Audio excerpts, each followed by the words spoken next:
Hello friend, my self Akhilesh Mishra और स्वागत है आप सभी का हमारे चैनल आरएनजी क्लासेस पे। दोस्तों, जिस तरीके से आप अपना प्यार हमारे चैनल पे बरसा रहे हैं उसी तरीके से बरसाते रहिए। और आपके इस प्यार को देखकर अब आरएनजी क्लासेस चैनल ने डिसाइड किया है कि अब से आपको वीक में हम 2 वीडियोस अपलोड करेंगे जो कि आपके लिए काफी बेनिफिशियल होगा। और ये वीडियोस आएंगे on Monday and on Thursday. तो इसी तरीके से प्यार करते रहिए, हमारे चैनल को ज्यादा से ज्यादा सब्सक्राइब करिए, शेयर करिए। और अगर आपको कोई भी तकलीफ है related to grammar, related to maths, related to any subject, तो प्लीज आप हमारे कमेंट बॉक्स में जाकर अपनी चीजें लिख सकते हैं। और अगर आपको कोई भी हमारा वीडियो नहीं देख पाए हैं या कोई भी वीडियो आपसे मिस हो गया हो तो आप हमारे डिस्क्रिप्शन बॉक्स में जाकर उन सारे वीडियोस के लिंक को फॉलो कर सकते हैं। तो दोस्तों, आज मैं जो सेगमेंट लेके आ रहा हूँ अपने लेटेस्ट ग्रामर का, उस सेगमेंट में मैंने कुछ छोटी छोटी टाइप्स ली हैं जो बच्चों के लिए काफी कॉम्प्लिकेटेड होती हैं। होती तो इजी हैं लेकिन उनके लिए काफी कॉम्प्लिकेटेड होती हैं। तो अब से जो मैं वीडियोस अपलोड करूंगा वो छोटी छोटी टाइप्स होंगी ग्रामर की जो काफी ज्यादा बेनिफिशियल होती हैं लेकिन बच्चों के लिए काफी कॉम्प्लिकेटेड होती हैं। तो मैं करवाऊंगा आपको अपने स्टाइल में। तो आज का जो वीडियो है वो बनने जा रहा है पार्ट्स ऑफ स्पीच पे। तो शुरुआत करेंगे इस छोटे से सेगमेंट का पार्ट्स ऑफ स्पीच की। पार्ट्स ऑफ स्पीच होता क्या है? तो today I am going to teach you parts of speech. Let's do it in Akhilesh style.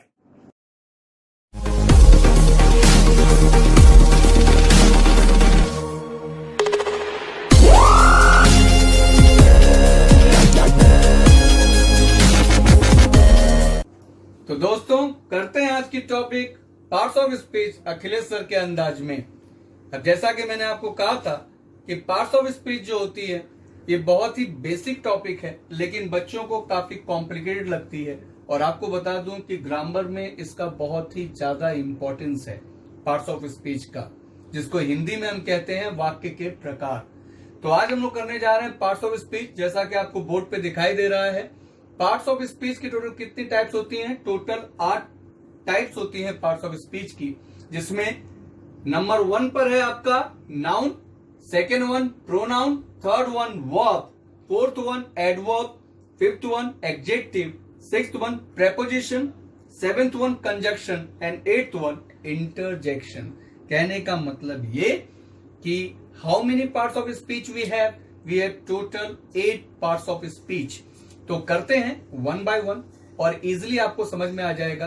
देखिए, कहने का मतलब यह है कि पार्ट्स ऑफ स्पीच इतनी कॉम्प्लिकेटेड नहीं होती जितनी हम सोचते हैं। आज मैं आपको बताऊंगा कि आप कैसे आइडेंटिफाई करोगे कि क्या नाउन होता है, क्या प्रोनाउन होता है, क्या एडजेक्टिव क्या होता है, वर्ब क्या होता है, एडवर्ब क्या होता है। बहुत ही इजी है। तो चलते हैं, शुरुआत करते हैं नंबर 1 से, जो कि है नाउन। तो व्हाट इज नाउन? अब आपसे कोई पूछे कि नाउन क्या होता है तो मैं आपको बताऊंगा बहुत ही सिंपल डेफिनेशन है और बहुत इजीली आप समझ जाएंगे।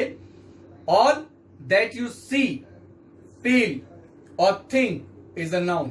जो चीज हमें दिखाई देती है, जिस चीज को हम फील कर सकते हैं या जिस चीज के बारे में हम सोचते हैं, वो होता है नाउन। अब अगर आप कहो कि सर मतलब जो चीज हमको दिखाई देगी सब नाउन है, यस। बिल्डिंग दिखती है, नाउन है। रोड दिखता है, नाउन है। आपको एनिमल्स दिखते हैं, नाउन है। ह्यूमन बीइंग दिखते हैं, नाउन है। ट्रेन दिखती है, नाउन है। एरोप्लेन दिखती है, नाउन है। कहने का मतलब जो चीज दिखाई दे वो नाउन। जिस चीज के बारे में फील करते हो, कुछ चीजें ऐसी होती हैं जो दिखाई नहीं देती हैं, फील करते हैं हम। लाइक एयर, हवा, गर्मी, हीट, हैप्पीनेस, सॉरो, पेन, ये सारी चीजें हम फील करते हैं।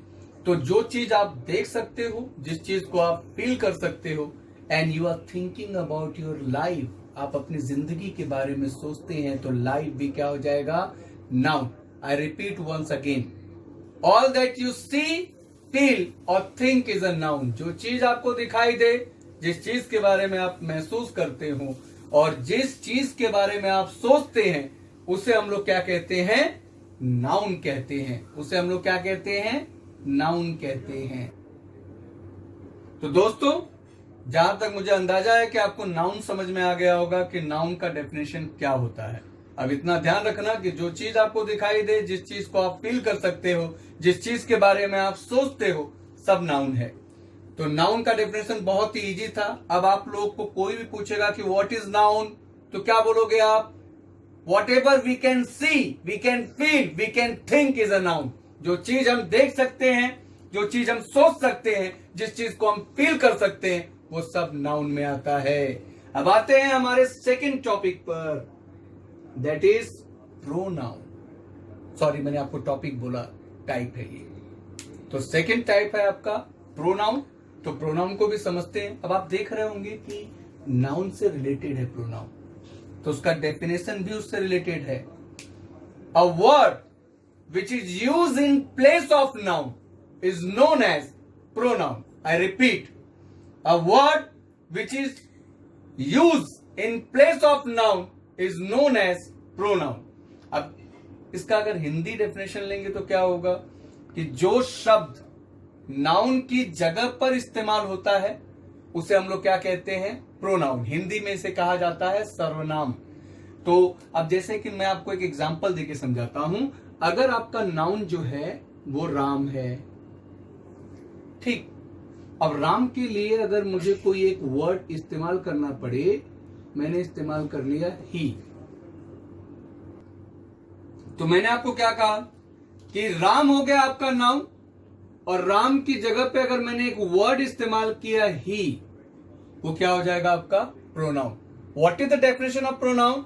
अ word which is use in place of noun is known as pronoun. अब प्रोनाउन कैसे है आपके पास में? अब आपके पास प्रोनाउन है ही, सी, हिम, हर, इट और इट्स, एक्सेट्रा। बहुत सारे हैं, बहुत सारे हैं। तो आपके पास में प्रोनाउन कौन कौन से हैं? He, she, a, him, her, it, its. तो क्या हो गया डेफिनेशन आपका प्रोनाउन का? A word which is use in place of noun is known as pronoun. तो आते हैं, और आई होप कि आप लोग को प्रोनाउन का डेफिनेशन आ गया होगा कि प्रोनाउन किसको कहते हैं। नाउन की जगह पर जो वर्ड इस्तेमाल होता है, नाउन की प्लेस पर जो वर्ड इस्तेमाल होता है, उसे हम लोग क्या कहते हैं? प्रोनाउन। अब जैसे राम हो गया नाउन, उसकी जगह पर मैंने एक वर्ड यूज किया ही, तो ही क्या हो जाएगा? प्रोनाउन। सीता हो गया नाउन, उसकी जगह पर मैंने एक वर्ड इस्तेमाल किया शी, तो वो क्या हो जाएगा? प्रोनाउन। तो what is pronoun? A word which is use in place of noun is known as pronoun. आते हैं अपने थर्ड सेगमेंट पे। थर्ड टाइप क्या है अपनी? वर्ब।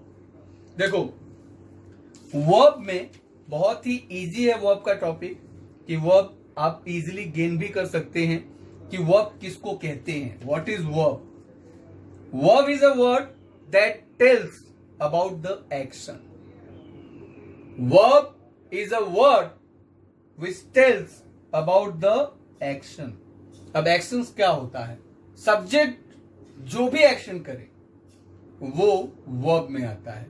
अब जैसे मैंने कहा कि सब्जेक्ट है राम, नाउन और प्रोनाउन जो भी एक्शन करे वो सब वर्ब में आता है। अब जैसे मैंने बोला कि राम राइट्स अ लेटर, एक सेंटेंस देखिए, मैं यहां पे लिख रहा हूं,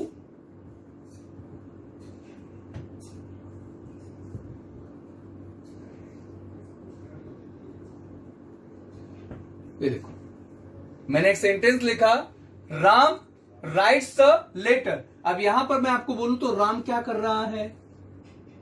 राम लेटर लिख रहा है। क्या एक्शन हो रहा है? राइट का, लिखने का। तो राइट क्या हो जाएगा? वर्ब। तो what is the definition of verb? A verb is a word that tells about the action. Verb वो वर्ड है जो नाउन और प्रोनाउन के एक्शन को बताता है। अब जैसे यहां पर राम क्या एक्शन कर रहा है? लिखने का, राइट। तो राइट क्या हो जाएगा? Verb. Sita reads a book, Sita reads a book, यहां पर सीता क्या एक्शन कर रही है? पढ़ने का। तो रीड्स क्या हो जाएगा? वर्ब। तो what is verb? Verb is a word that tells about the action of noun and pronoun. I hope आप लोग को वर्ब समझ में आ गया होगा। तो दोस्तों, आई होप आप लोग को वर्ब समझ में आ गया होगा कि वर्ब किसे कहते हैं। नाउन और प्रोनाउन जो भी एक्शन करता है सब वर्ब में आता है। अब आपको लग रहा है कि आपको पार्ट्स ऑफ स्पीच टफ है, बहुत इजी है, थोड़ा सा सेंस चाहिए इसको समझने का कि पार्ट्स ऑफ स्पीच इतना कॉम्प्लिकेट नहीं जितना आप समझते हैं। आपको ये पता होना चाहिए कि नाउन किसे कहते हैं, प्रोनाउन किसे कहते हैं, वर्ब किसे कहते हैं। वर्ब का मतलब होता है क्रिया। क्रिया मतलब जो व्यक्ति कार्य करता है वो क्रिया करता है। क्रिया को इंग्लिश में हम लोग कहते हैं वर्ब। अब जैसे कि यहां पे राम ने क्रिया की लिखने की, राइट्स, तो वो वर्ब हो गया। सीता ने पढ़ने की क्रिया की, रीड्स, तो वो वर्ब हो गया। अब आते हैं हम लोग अपने फोर्थ टाइप पर, that is adverb. What is the definition of adverb? A word that adds some meaning to a verb, that is known as adverb. I repeat, a word that adds some meaning to a verb, that is called adverb. अब आपको definition समझ में नहीं आया होगा कि किसको कहते हैं। मैंने अभी आपको कहा कि a word that adds some meaning to the verb, to a verb is known as adverb, जो कि वर्ब को मीनिंग देता हो। एडवर्ब किसे कहते हैं? जो वर्ड को मीनिंग देता हो। अब देखो मैं आपको एक एग्जांपल लिखता हूं यहां पर, थोड़ा सा आपके लिए बहुत झुक झाक के काम करना पड़ रहा है मेरे दोस्तों, तो एग्जांपल लिखता हूं आपके लिए, जरा देख लो ध्यान से।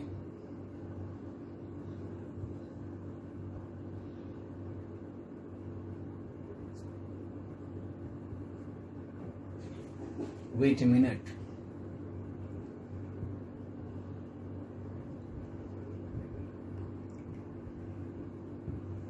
Look, मैंने एक एग्जांपल लिखा यहां पर, She speaks loudly in the classroom.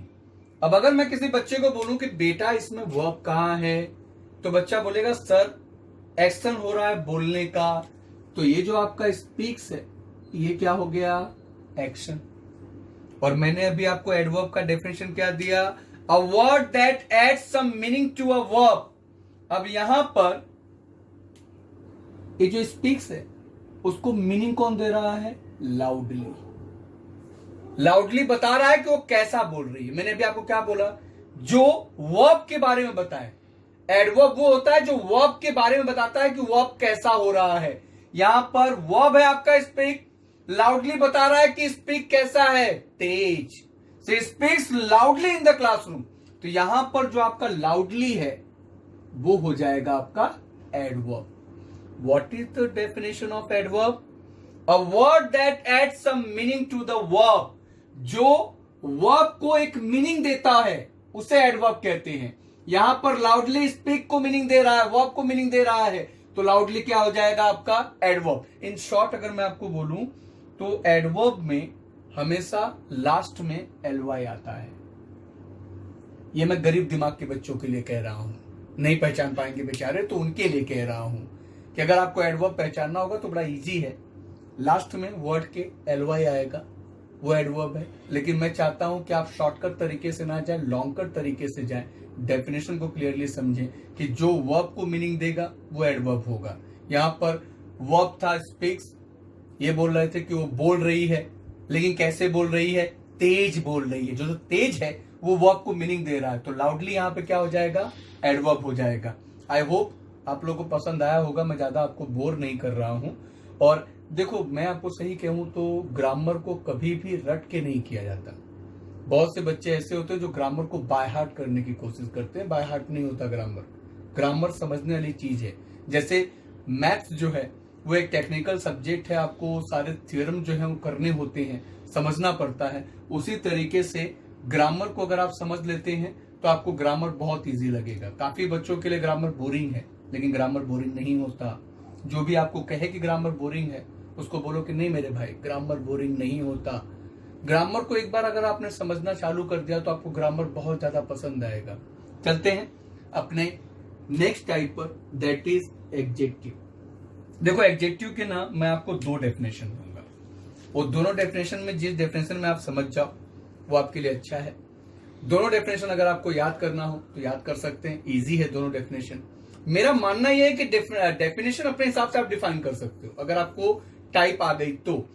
क्या है डेफिनेशन एडजेक्टिव का? A word which shows the quality of noun and pronoun is known as adjective. A word which shows the quality of noun and pronoun is known as adjective. अब हिंदी में समझाता हूं। वो शब्द जो संज्ञा, नाउन और प्रोनाउन की क्वालिटी बताता हो, नाउन और प्रोनाउन की जो क्वालिटी बताता है उसे एडजेक्टिव कहते हैं। ये वाला जो डेफिनेशन है शायद आपको इजीली समझ में आएगा। एक डेफिनेशन और आपको देता हूं। An adjective adds some meaning to noun and pronoun. अब जैसे कि मैंने आपको एडवर्ब के बारे में बताया था कि एडवर्ब क्या करता है, वर्ब को मीनिंग देता है।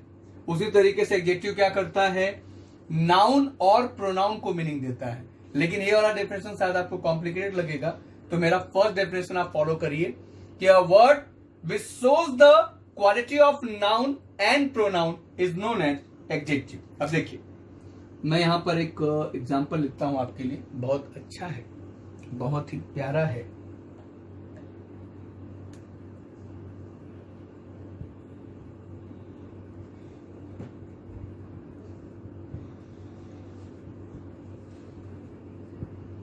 देखिए, चलिए, अब जैसे कि मैंने आपके सामने एक एग्जांपल लिखा कि she is a beautiful girl, she is a beautiful girl.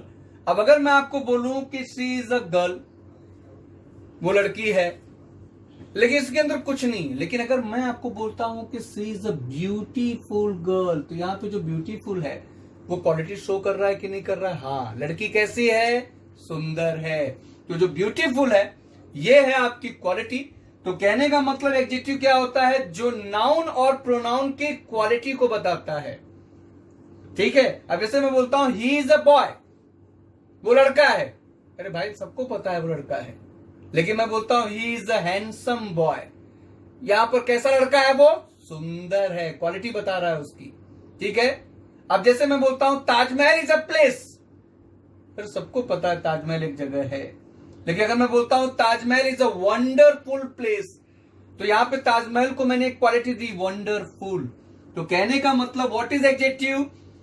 A word which shows the quality of noun and pronoun is known as adjective. जो नाउन और प्रोनाउन की क्वालिटी को बताता है उसे हम लोग क्या कहते हैं? एडजेक्टिव। आई होप आप लोग को ये वाली टाइप पसंद आई होगी और समझ में आ गई होगी। अब हम लोग चलते हैं अपने नेक्स्ट टाइप पर। नेक्स्ट टाइप है हमारा प्रेपोजिशन। बहुत बढ़िया है, बहुत ही आसान, बहुत ही क्रिस्पी और बहुत ही इजी। अब देखो, प्रेपोजिशन को अगर आप ध्यान से देखो तो इसमें पोजीशन आ रहा है, इस वर्ड के अंदर ही पोजीशन आ रहा है। तो प्रेपोजिशन क्या होता है? जो प्रेपोजिशन वो होता है जो सेंटेंस को पोजीशन देता है, सेंटेंस को एक प्लेस देता है। अब जैसे मैं आपको समझाता हूं, बहुत ही इजी है, बहुत ही क्रिस्पी भी है। प्रेपोजिशन कई लोग ऐसे होते हैं जिनको समझ में नहीं आता, लेकिन अगर मैं आपको बोलूं तो प्रेपोजिशन का एक डेफिनेशन अगर क्लियर करने की बात कहूं तो preposition tell us about the position of subject in a sentence. Preposition क्या करता है? Preposition tell us about the position of a subject in a sentence. Subject को पोजीशन देता है कि सब्जेक्ट क्या कहां पर है। अब जैसे कि मैं अगर आपको एक सेंटेंस लिख के दूं और उसमें से प्रेपोजिशन ना हो तो देखो आपको सेंटेंस समझ में आएगा कि सेंटेंस क्या होता है। ये देखिए, सेंटेंस को जरा देखिए।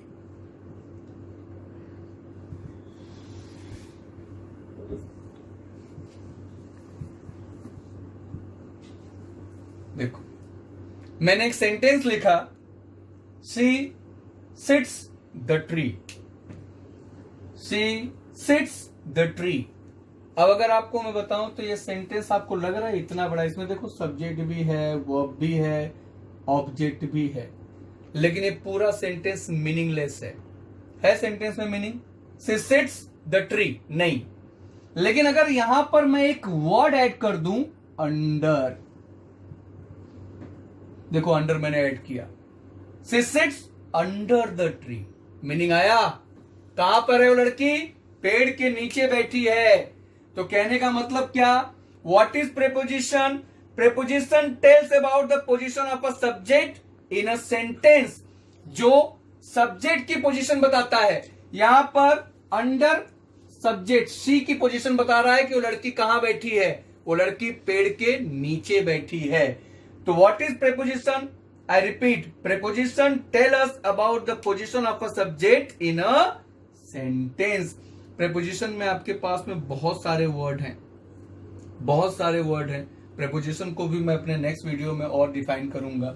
अभी तो मैं सिर्फ आपको पार्ट्स ऑफ स्पीच को इंट्रोड्यूस कर रहा हूं कि आपके पास में जो 8 type of parts of speech हैं, उनके डेफिनेशन क्या होता है, उनके पहचानने का तरीका क्या होता है।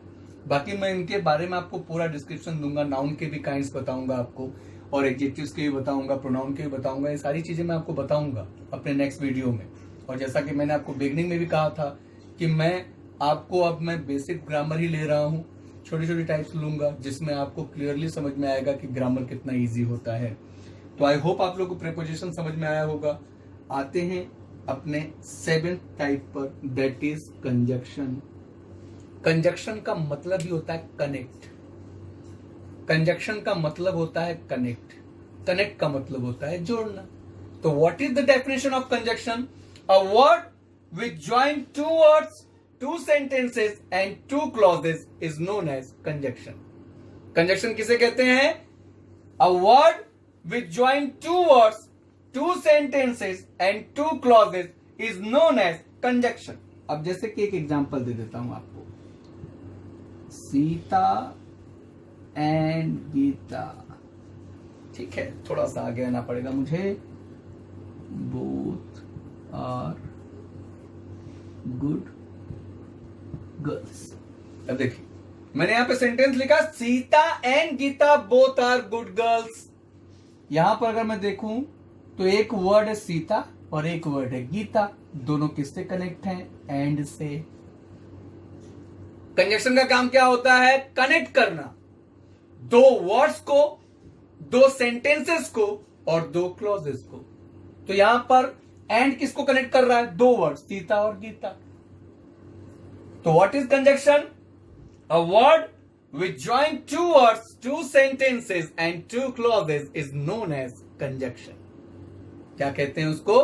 कंजक्शन। इजी है मेरे हिसाब से, आप लोग को इजी लगा होगा। और अगर आपको इजी लगे तो प्लीज मुझे कमेंट बॉक्स में बताइए कि आपको ये टॉपिक कैसी लगी, ताकि मैं और भी, अगर आपको कोई भी रिलेटेड चीजें पार्ट्स ऑफ स्पीच से रहेंगी, अगर कोई टाइप आपको नहीं समझ में आई होगी तो आप प्लीज कमेंट बॉक्स में उसके बारे में डिस्क्रिप्शन दीजिए, लिखिए कमेंट बॉक्स में, उसके बारे में बताइए मुझे। और अगर आपको अच्छी लगे तो प्लीज कमेंट बॉक्स में बताइए, ताकि आप लोगों का जो एप्रिसिएशन होता है वो हमारे लिए काफी मायने रखता है, क्योंकि हम लोग उसी से मोटिवेट होकर अच्छे से अच्छा वीडियो बनाने की कोशिश करते हैं। चलिए करते हैं अपना last type, that is interjection. What is interjection? It is a word that helps you to throw your sudden feeling out that you have inside your heart or in your sentiment. I repeat, what is interjection? It is a word that helps you to throw your sudden feeling out that you have inside your heart or in your sentiment. कहने का मतलब कि अगर आपको definition से समझ में ना आया हो तो मैं आपको अपने एग्जाम्पल से समझाने की कोशिश करता हूं कि इंटरजेक्शन क्या होता है। आप सपोज कर लीजिए कि आप सीढ़ियों से नीचे उतर रहे हैं, आप सीढ़ियों से नीचे उतर रहे हैं और सडनली आपका जो पैर है वो बैंड हो जाए, तो आपको पता है आपके मुंह से सडनली आवाज निकलेगी, आ ऊ आउच, ये मुंह से निकलता है। तो कभी आपने ऐसा सोचा होता है कि मैं सीढ़ियों से नीचे उतरूंगा, मेरा पैर बैंड होगा और मैं आ के आवाज निकालूंगा? ना, ये सडन फीलिंग है जो कि तुरंत आपके मुंह से निकल जाती है।